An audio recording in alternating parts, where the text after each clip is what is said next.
Yeah, this is a lard jar that my great-grandfather Henry Luck made.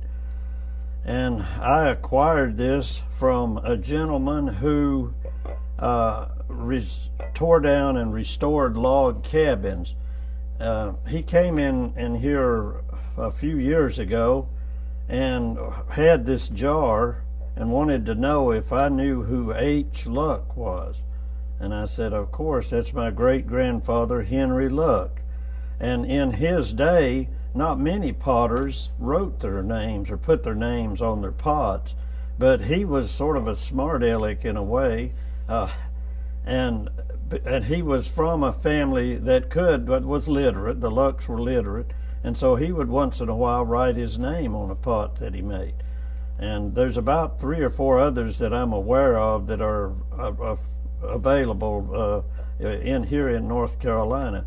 But this one, the gentleman that found it in a bunch of mud, or in mud down close to, I think, the Dan River, and he saw a portion of it sticking out of the mud, and he carefully dug the rest of it out, and this is what he found.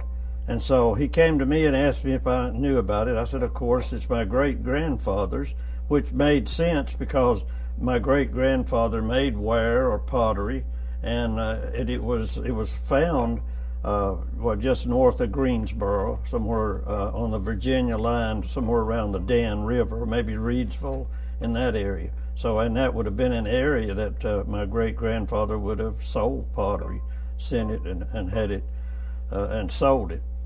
So he asked me what I thought it was worth, and I told him I didn't know. That whatever somebody would give him, I guess.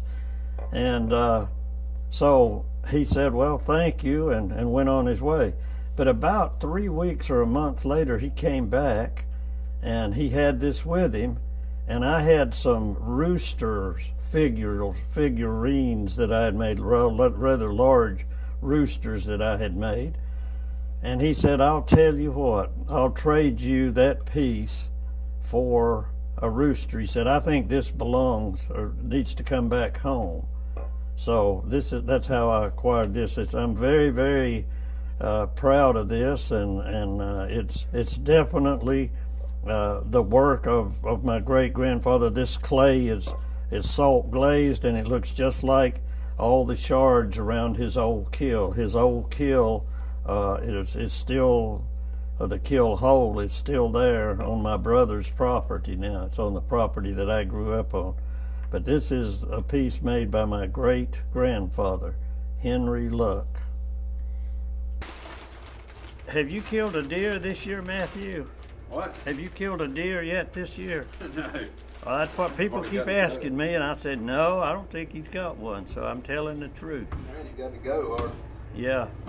Tell you what, you should go out. I was at a golf course over a few weeks ago for a wedding and about ran over a flock of wild turkeys. They called a flock. What do you call a bunch of wild turkeys? They're flock. Okay. I didn't tell you about them 3 gobblers the other day.